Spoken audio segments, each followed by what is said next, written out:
This is a culture war about which values are going to reign superior. Will America be a place where conservative traditional values are what controls the norm? Or will America be a place where liberal, quote-unquote, progressive values become the norm? We're being tugged that way. We're being tugged to the left. And that's why we're at an important crossroads here today, because we have candidates here today in this room that are devout conservatives. And what I mean by that is that over the years, no matter what has happened in America, and no matter what has happened in Washington, D.C., we still fall back on our conservative values. When I came to this race, that's what defined me ideologically. What really set me off to run in this race, what lit the fuse, was the fact that in our court of common pleas, a judge must retire at the age of 75. And currently we have Judge Alan Rubenstein, who is turning 75. I believe he actually turned 75 last month. And so he must retire, and therefore his seat is up for election. We have people who are running for his seat. But out of the people who are running for his seat, I dare say that I am the person who has practiced law before him the most, because I'm a family law attorney and he's in family court. And I've litigated many dozens of cases in front of Judge Rubenstein, and what I've always observed about him is a very interesting mix of philosophies. He's obviously conservative. To those of you who don't know, he was a 3-time district attorney in Bucks County. He's been on the bench now for 21 years.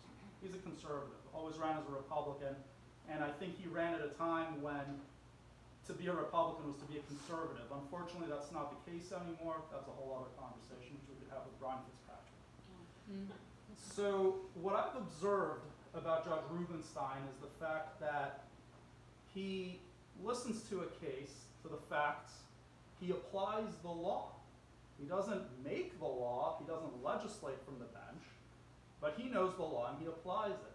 And then he goes one step further. He does something very special that few other judges do, and I don't think anybody else in Bucks County really does. He will spend time articulating to the parties why he arrived at his decision.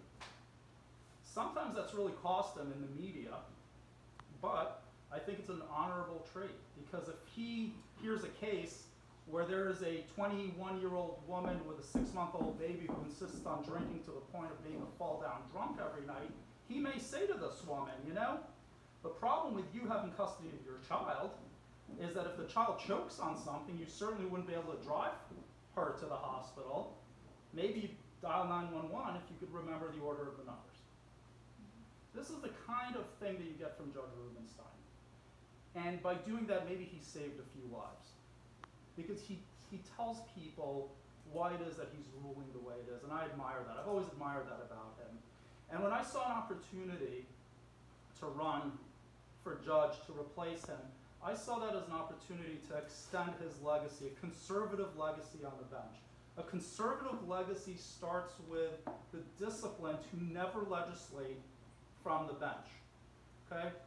We have a Capitol building. We have a place where our legislators sit and make laws. And we have a court building.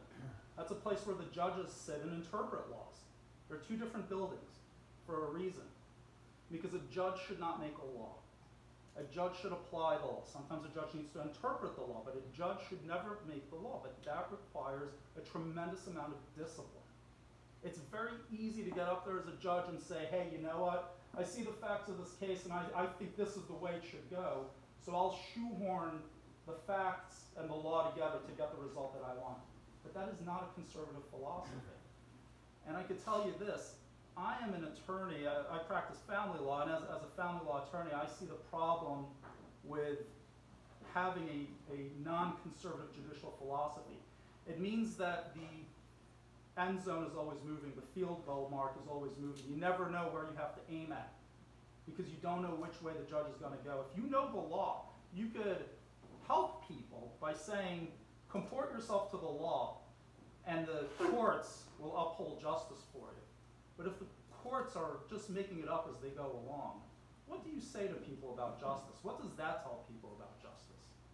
Well, I come as a conservative candidate with a conservative philosophy. I also come as a candidate with a little bit of life experience, because I've lived the immigrant experience. I moved to the United States at the age of 6. I didn't speak any English then. So I've learned what the American dream is all about. And to run as a conservative political candidate in America, I think you stand for the proposition that all this garbage that's being spewed on the left about how bad of a country America is, how evil we are and racist and that we oppress people, it's baloney, folks. We know that. Everybody in this room knows that that's baloney. But how do you speak truth to that falsehood? You got to stand on your principles, and you got to say, take me for example.